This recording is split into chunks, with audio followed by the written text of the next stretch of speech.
आज राजा जी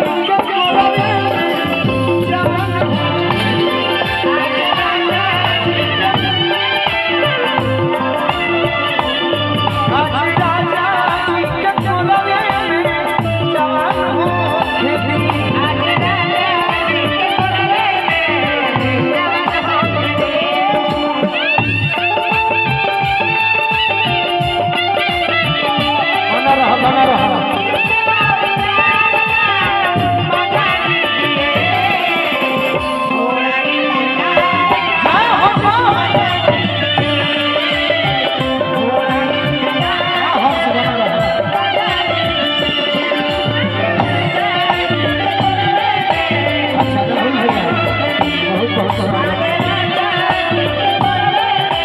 मंत्री जी को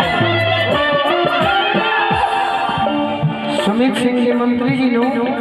हम मिलन वाली एक बार डुमरी बुजुर्ग में हाँ हाँ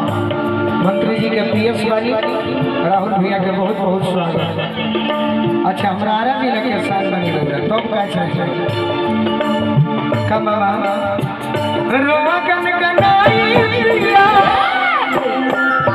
तोरा जब उठाई है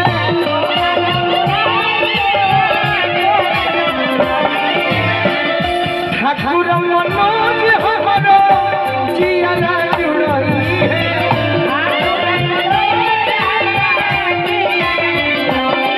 हाजिरी लगाने में बहुत जरूरी नहीं थे बस ससन में